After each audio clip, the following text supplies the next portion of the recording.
안녕하십니까. 박나현입니다. 지난 시간에 이어서 설득 커뮤니케이션에 대해서 오늘도 알아보도록 하겠습니다. 자, 설득 커뮤니케이션 1에서는요, 내가 원하는 대로 상대방이 행동해 주는 것이라는 그런 설득의 정의와 설득의 8가지 법칙에 대해서 말씀을 드렸습니다. 여러분들께서 이 8가지 법칙을 잘 기억을 하고 계셔서요, 여러분들의 상대방을 어떤 설득과 상황이 됐을 때 이 법칙들을 활용하신다면 아주 효과적이고 효율적인 그런 커뮤니케이션을 하실 수 있으시다고 확언을 드리겠습니다. 자, 그리고요, 21세기 정보화 시대에는요, 이 정보의 양이 중요한 것이 아니라 바로 정보의 표현이 중요하다고 일본의 다니구치 마사키지가 얘기를 했습니다. 자, 여러분, 오늘이 지금 16강의 수업을 하고 있는데요. 1강의 수업, 제가 첫 시간에도 저에게 커뮤니케이션이 뭐냐고 물어본다면 저는 한마디로 표현을 하겠습니다 라고 한 거 기억이 나십니까? 바로 커뮤니케이션은 표현이다 라고 얘기를 했습니다. 자, 이 표현이라고 하는 것이 굉장히 중요하고요. 표현되지 않는 나의 생각은 아무 소용이 없다라는 거죠. 자, 그럼 이런 표현은 어떻게 하셔야 되겠습니까? 제가 항상 잘 쓰는 말이 있죠. 정말 잘 하셔야 됩니다. 자, 그러면 우리가 표현을 잘하기 위해서 이제부터 본격적으로 사람의 마음을 움직이는 그런 설득 커뮤니케이션의 전략에 대해서 알아보도록 하겠습니다.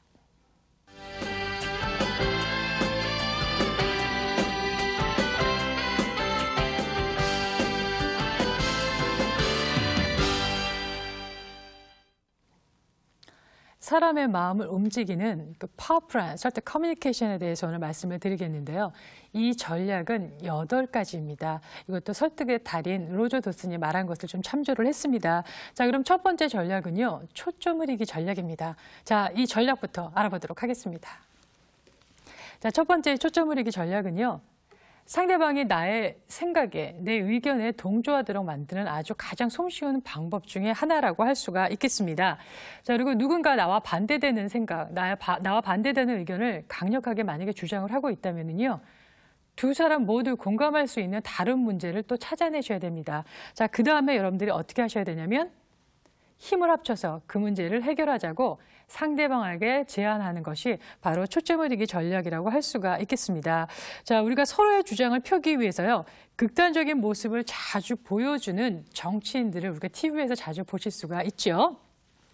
한 명이라도 현명한 사람이 있다면 아마 싸움이 아니라 어떤 좋은 해결책을 찾았을 텐데, 우리는 매번 TV에서 토론이 아니라 대화가 아니라 아주 그 싸우는 모습만 봅니다. 물론 두 사람이 다 똑같아서 그러한 결과가 발생을 하긴 했겠지만요. 상대가 나의 의견에 아주 극단적으로 반대 의사를 표현을 하면은 우리는 화가 나게 돼 있습니다. 자, 그런데 그때 두 사람 중에 한 명이라도 현명한 사람이 있다면 아마 이렇게 갈등을 희석시킬 수 있지 않을까라고 생각을 해봤습니다. 자, 그건 뭐냐면, 자, 하지만 우리는 같은 목적을 추구하고 있지 않습니까? 우리는 지금 국가를 위해서 최선의 방법을 찾고 있는 겁니다. 자, 이 점에는 동의하시지요?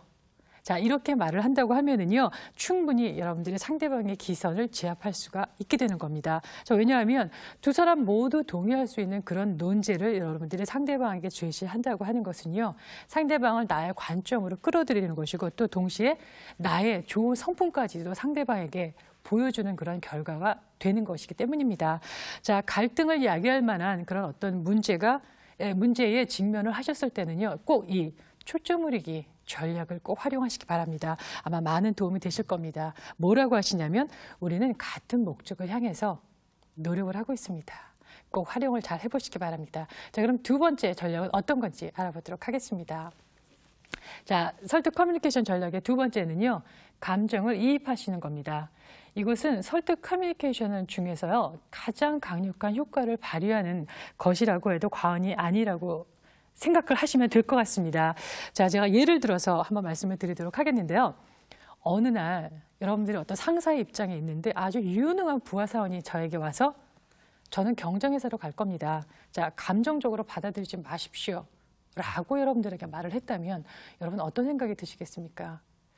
그래, 뭐 그게 네 일이지, 내 일이냐, 갈 테면 가라 라고 말은 하면서도 속으로는 아마 걱정도 되고 화가 나실 겁니다. 그러나 현명한 우리는 그때 화를 내면 안 된다는 것을 잘 알고 있죠. 자, 그래서 그럼 어떻게 하면 좋을까요? 이봐, 자네, 내가 이 회사에서 자네를 가장 아끼는 거 알고 있지? 자, 그래서 만약에 그 일이 자네에게 참 바람직한 일이라면 나도 축하를 해주겠네. 자, 이게 처음에 말씀드렸던 초점을 흐리는 전략이 되는 겁니다. 이렇게 말함으로써 그와 내가 한편이 되었다는 것을 묵시적으로 암시를 하게 된다는 것이고요. 하지만 감정적으로 받아들이라고는 하지 마. 자네하고 나하고 오랫동안 일을 해왔는데 지금 오랫동안 일을 해왔는데 내게 한마디 상의조차 없이 이렇게 간다고 하는 것은 나는 정말 화가 나. 라고 말씀을 하시는 겁니다. 자, 이제 여러분들이 하실 일은요. 그하고 나하고 과거에 나누었던 그런 소중한 추억을, 소중한 기억을 유대감으로 여러분들이 묶어두시는 일만 남았습니다. 자, 내가 아는 자네는 아주 솔직한 사람이야. 우리는 오랫동안 함께 일을 해왔고 또 자네를 나는 안다고 생각했고 그만큼 우리는 허물이 없다라고 생각을 했어. 자, 옛날 자네하고 나하고 예정을 생각을 해서 자네가 내 얘기를 좀 잘 들어줬으면 좋겠어. 왜 자네가 우리 회사를 떠나면 안 되는지를 자 들어주겠나? 자, 여러분들 이렇게 얘기를 한다면 당연히 그 사람의 감정에 내가 벌써 이입이 됩니다. 그래서 공감이 형성이 되고 그래서 상대방에게 지금 여기까지 들었다고 하는 것은 설득이 되어가고 있다라는 것이지요. 자, 그래서 세 번째 전략은 어떤 것이 있는지 한번 알아보도록 하겠습니다. 세 번째 설득 커뮤니케이션 전략은요, 모호한 표현 전략입니다. 자, 그렇게 말하지 않았습니다. 이거는 굉장히 구체적인 사실을 얘기를 한 것이지요. 자, 이렇게 말하면은 어떤 내가 나중에 어떤 상황이 됐을 때 빠져나갈 여지가 없습니다. 근데 이것을 그렇게 말한 기억이 없습니다. 자, 이렇게 표현함으로 인해서 어떻게 됩니까? 나중에 어떤 궁지에 몰린다면 내가 빠져나갈 여지가 생기게 되는 것이지요. 자, 우리는 그런 사항을 토론하지 않았습니다. 자, 이렇게 구체적으로 말씀하시는 것보다 자, 그런 사항을 토론하는 것이 가능했다라고 저는 생각을 하지 않았습니다. 라고 또 모호하게 표현을 해주시는 거고요.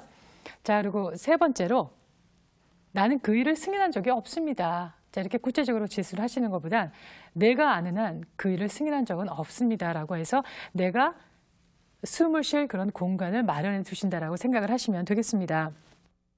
제가 하나의 사례를 들여서 이 내용을 좀 더 효과적으로 설명을 드리도록 하겠습니다. 자, 한 직원이요, 호텔에서 근무를 하는 사람인데 이 상사로부터 해외 배송 업무 지시를 이렇게 인계를 받았습니다. 그러니까 지시를 받았습니다. 그래서 일주일 후에 이 지시를 받고 일을 처리를 했는데 일주일에 상사가 불렀습니다. 그것은 포장이 잘 못 돼가지고요. 일부에 보내는 물건이 파손이 됐다는 겁니다. 그럼 당연히 상사가 이 직원에게 물어봤겠죠. 어떻게 된 일이냐고. 근데 지금까지 일을 참 잘해왔는데 이것을 하나의 잘못으로 인해서 해고를 당하고 싶지 않은 욕심에 그리고 또 가만히 봤더니 이 상사가 뭐 그 일을 잘 아는 것 같지가 않습니다. 그래서 발뺌 작전을 쓰기로 했습니다. 저는요, 제 잘못이 하나도 없습니다. 저는 완벽하게 포장을 해서 보냈는데 아마도 이것은 운송회사의 잘못인 것 같습니다. 라고 얘기를 했습니다. 자, 그 말을 듣고 나서 상사가 한 장의 사진을 보여줬습니다. 자, 그 사진은 뭐냐? 포장이 잘 되지 않았다라고 하는 그걸 증명하는 그 찍어놓은 사진이었습니다. 자, 그 상사는 이 직원을 어떻게 생각했겠습니까? 지금까지 굉장히 일을 잘해왔는데 이 한순간에 그동안에 쌓아온 신뢰가 무너지는 그런 결과를 초래했다라는 것이죠. 그래서 이럴 때 여러분들이 정확하게 제가 어떻게 포장했는지는 기억이 잘 나지 않지만 제 기억이 확실하다면 저는 그때 완벽하게 포장을 한 것 같습니다. 라고 이렇게 모호한 제가 아까 조금 전에 말씀드렸던 표현 전략을 활용을 하셨다면 아마 스스로 잘 보호가 됐을 수 있었을 거라고 생각을 합니다. 여러분들 아마 이게 많이 들었던 얘기실 거라고 생각이 드시지요? 우리가 보통 청문회 할 때 이런 얘기가 참 많이 나옵니다. 저 그렇게 말한 기억이 없는 것 같습니다. 기억이 없습니다. 자, 여러분들 상황에 따라서 잘 활용을 하시기 바랍니다. 자, 이번에는요, 네 번째 허허실실 전략에 대해서 말씀을 드리도록 하겠습니다. 자, 허허실실 전략은요, 실제로 우리가 화를 내거나 얼굴을 찌푸리지 않고서 내가 느꼈던 그런 불쾌한 감정이나 화났던 감정을 아주 객관적으로 상대방에게 전달하는 그런 방법, 그런 전략이라고 할 수가 있겠습니다. 자, 우리 회사의 잘못으로 고객이 화가 난 경우를 한번 가정을 한번 해보도록 하겠습니다. 고객들이 자기의 잘못이 아니라 회사의 잘못으로 화가 난 경우에는요, 그런 사태를 좀 이렇게 큰 소리로 하시면서 사태를 좀 이렇게 악화시키려고 하는 그런 경향이 조금은 있습니다. 자, 당신이 나한테 사기를 치려했어. 처음부터 내가 믿지 말았어야 되는데 하면서 이렇게 큰 소리로 얘기를 한다면 사실 이럴 때는 우리도 조금은 화가 나기 시작을 합니다. 그러나 우리가 여기서 화를 내면 당연히 안 되겠죠. 이때 바로 필요한 것이 지금 말씀드렸던 허허실실 전략이라고 할 수가 있겠습니다. 손님, 저는 손님께서 저에게 화를 내셔도 욕을 하셔도 다 충분히 이해를 합니다. 저 같아도 분명히 그때는 화가 났었을 테니까요. 하지만 손님이 이렇게 단순한 제가 사물을 잘못 처리했다고 해서 저의 정직성까지도 의심을 받는다고 하는 것은 제가 굉장히 마음이 아프고 속상합니다. 라고 이제 말씀을 하실 수가 있다는 거죠. 자, 이렇게 허허실실 전략을 사용을 하게 된다고 하는 건요, 상대방에게 기분 나쁘게 하지도 않으면서 또 상대에게 불쾌하다는 사실을 아주 객관적으로 말하면서 아주 효과를 볼 수 있는 좀 좋은 그런 또 전략이라고 할 수가 있겠습니다. 자, 그리고 5번째 전략을 한번 보도록 하겠습니다.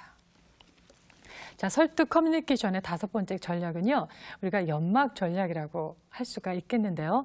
어떤 그런 일이나 그런 상황의 책임이 나에게 있지만, 그러니까 나에겐 잘못이 있는 겁니다. 그런데 그런 잘못을 얘기하고 싶지도 않고 또 변명을 하고 싶지도 않을 경우에 여러분들이 사용하실 수 있는 전략인데요. 이 전략을 아주 잘 사용한 사람이 있습니다. 바로 힐러리 클린턴. 여러분들 왜 클린턴이 그 성추행으로 아주 궁지에 몰렸을 때, 또 모니카 루인스키 아시죠? 그 사람과의 어떤 빌 클린턴이 부적절한 관계로서 아주 언론에 공표가 됐을 때 이 힐러리 클린턴은 어떻게 했느냐면 공개석상에서 항상 공개적으로 입맞춤을 했다라는 거죠. 이것으로 인해서 여러분 아까 매직 키스라고 아주 언론의 비난도 받았고 분명히 그런 입맞춤을 했을 때 속은 편했겠습니까? 그러나 내가 여기서 화를 냈다고 하는 것은 상대방들한테 그 상대 우리들에게 그렇죠 언론에게 자기의 의견도 표현해야 되고 변명도 해야 되고 그래서 이 입맞춤 하나로 인해서 모든 것이 다 무마될 수 있었다라고 하는 것이지요. 자, 여기에서 잠시 쉬어가도록 하겠습니다.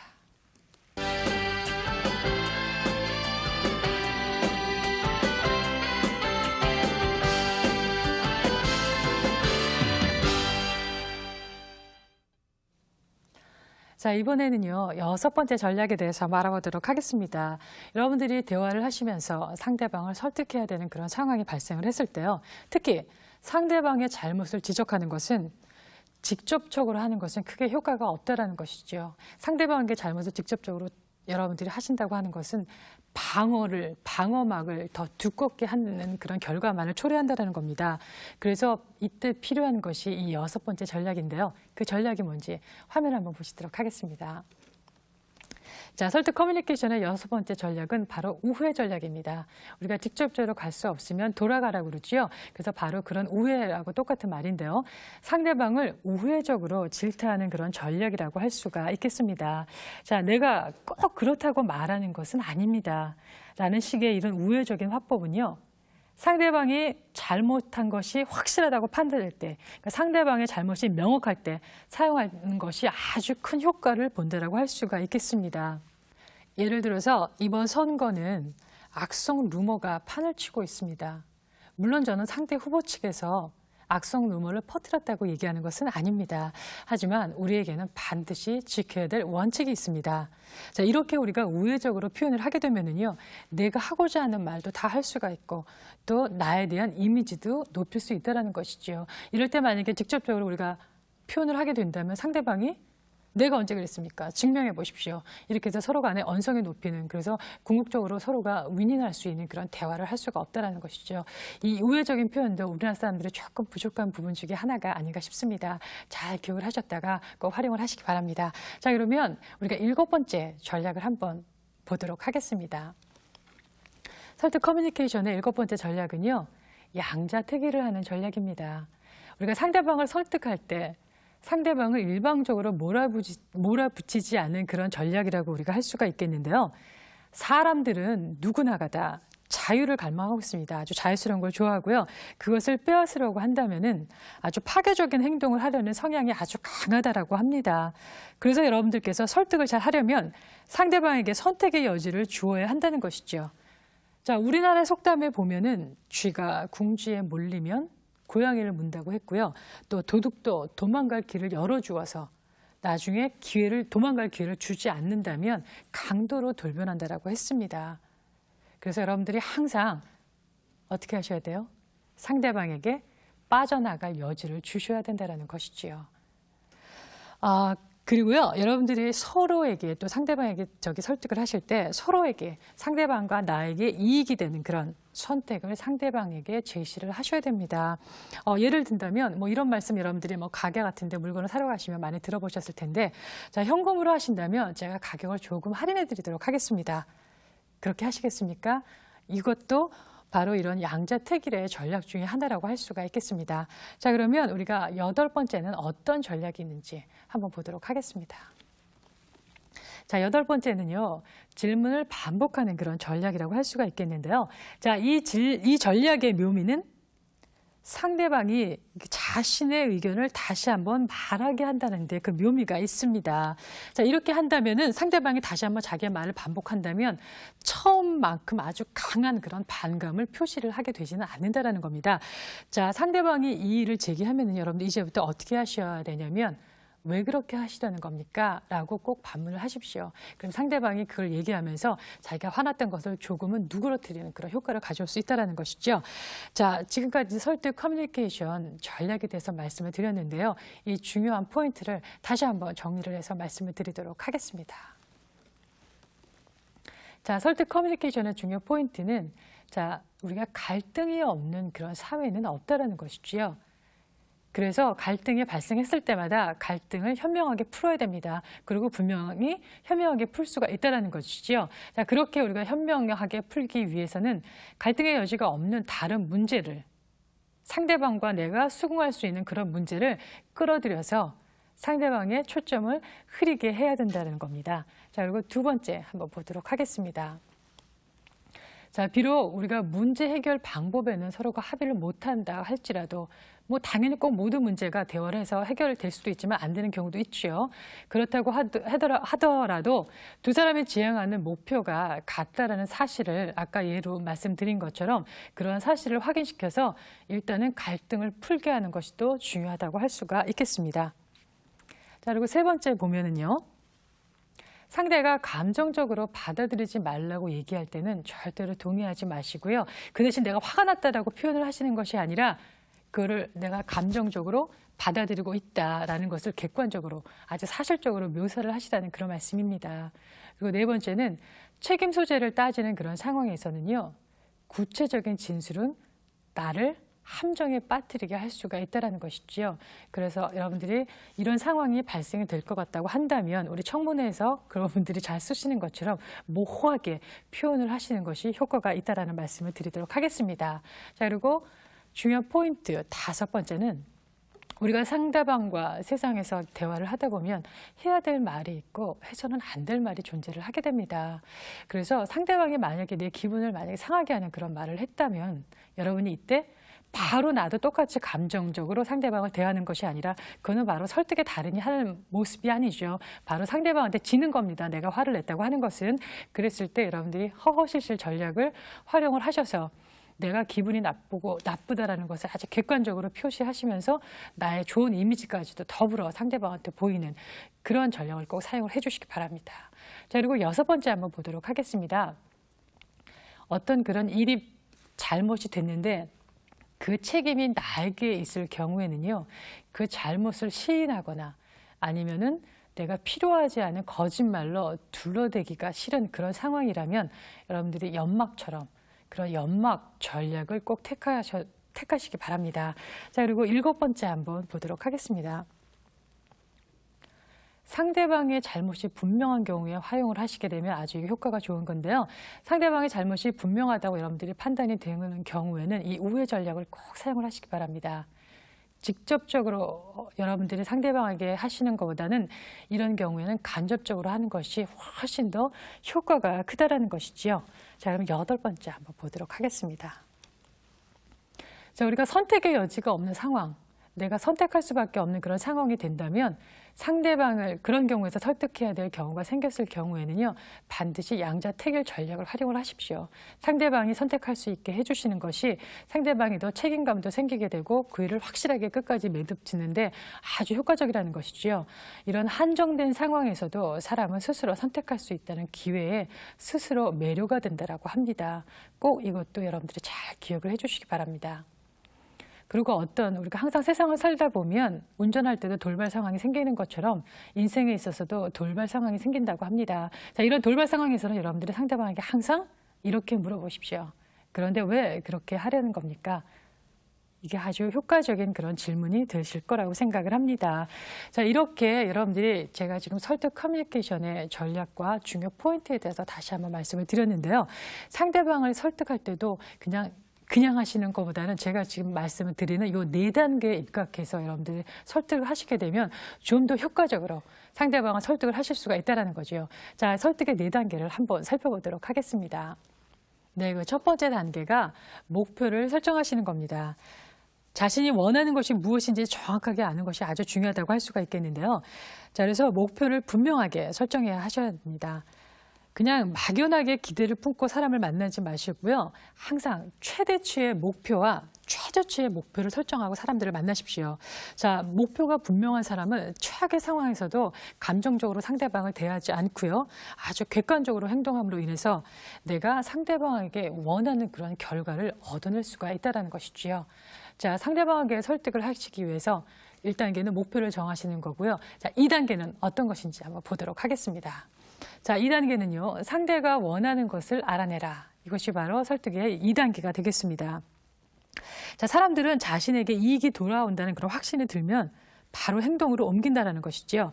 자, 상대방도 어떤 행동을 하면 이익을 얻을 수 있다는 사실을 알기 때문에 아주 기꺼운 마음으로 설득에 따르게 되는데요.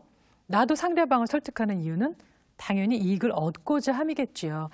그렇기 때문에 중요한 것은 커뮤니케이션의 기본은 바로 서로가 윈윈하자는 거 아니겠습니까? 그래서 서로가 윈윈할 수 있어야 상대방도 설득을 나에게 당할 수가 있고 나도 또 설득을 했을 때 효과를 볼 수 있다는 것이죠.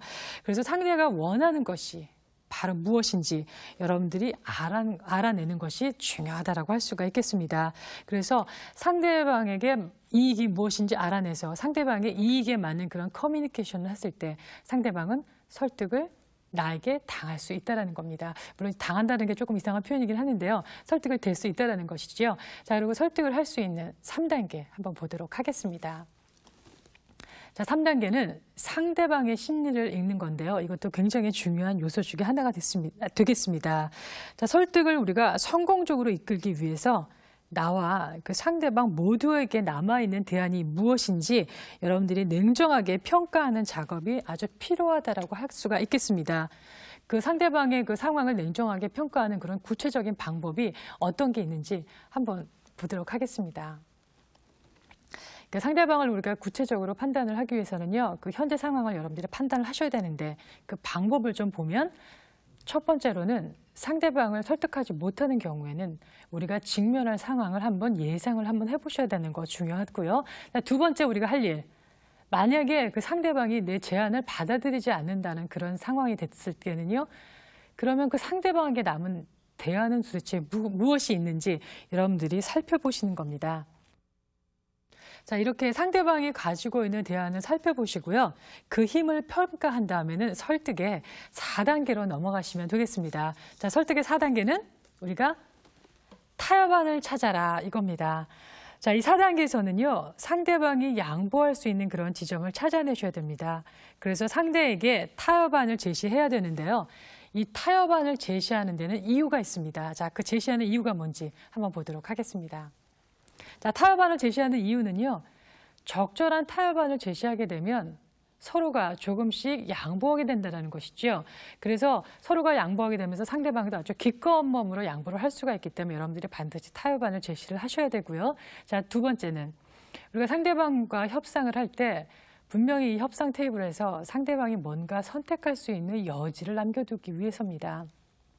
상대방이 선택할 수 있는 여지가 없다면 상대방이 아주 마음이 상할 수가 있는데, 이러한 상대방의 선택권을 여러분이 주게 된다면 서로가 호감을 가질 수 있고요. 만약에 이 호감이 없다면 어떠한 합의도 오래도록 유지가 못 되기 때문입니다. 자, 사람들은요, 왜 설득에 실패를 한다고 생각을 하십니까? 항상 상대방에게 내가 얻을 거에만, 내가 받을 거에만 욕심을 갖기 때문이라고 저는 생각을 합니다. 자, 설득을 잘하시는 분들은요, 상대방에게 내가 줄 것이 무엇인가에 먼저 관심을 갖게 된다고 합니다. 이것이 훨씬 생산적이라는 것이죠. 자, 상대방이 원하는 것을 줄 때 상대방도 나에게 원하는 것을 줄 수 있다는 거, 이 점 꼭 명심을 해주시기 바랍니다. 여러분들 사자성어 역지사지라고 아시죠? 항상 여러분들의 특히 설득을 하실 때는 상대방에게 내가 원하는 걸 얻으실 때는 상대방 입장에서 생각하고 행동하는 거, 바로 역지사지 반드시 기억을 하신다면 여러분들이 원하는 그런 효과를 얻으실 수 있다고 생각을 합니다. 그래서 조금 전에 말씀드렸던 이 타협이라고 하는 것은요, 상대방과 나 모두에게 공동의 이익을 주는 것이라고 여러분들이 생각을 하시면 되겠습니다. 자, 또 오늘 하루도 굉장히 다 중요한 것을 말씀을 드렸는데요. 그중에서도 제가 중요하다고 생각하는 포인트 다시 한번 짚고 넘어가도록 하겠습니다.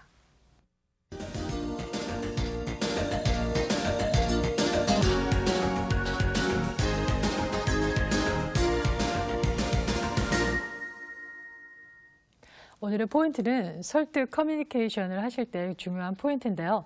자, 여러분들 우리가 사람과 사람이 스타일이 다른 사람이 살다 보면 당연히 갈등이 생기죠. 그래서 갈등 없는 사회는 없습니다.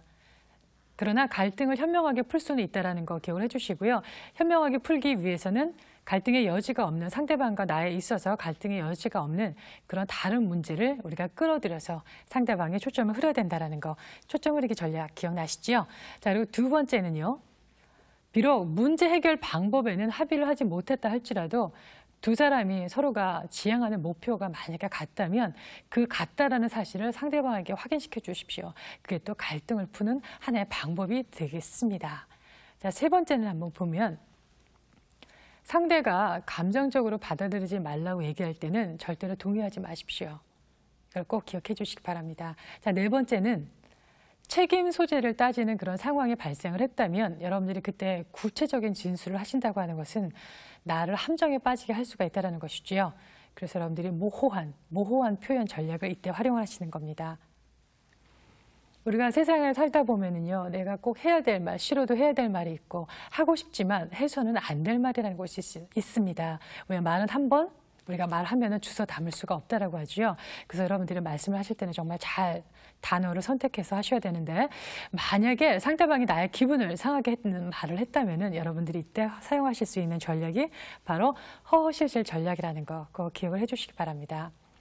그리고 그 어떤 일이 발생을 했는데요. 그 일에 대한 책임이 나에게 있다고 했을 경우에는 그 잘못을 시인하거나 아니면은 내가 필요 없는 그런 거짓말로 둘러대기도 싫다라고 여러분들이 판단이 되는 경우에는 바로 우리가 그 연막 아시죠? 그런 연막 전략을 꼭 택하시라는 겁니다. 자, 그리고 일곱 번째를 한번 보도록 하겠습니다.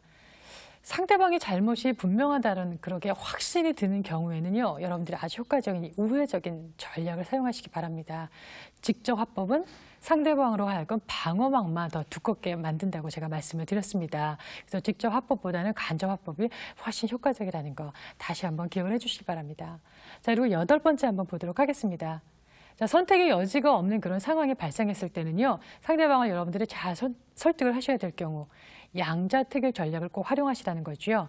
어떤 한정된 상황에서도 사람들은 스스로 내가 선택할 수 있다는 그런 기회에 아주 매료가 된다는 거 꼭 기억을 해주시기 바랍니다.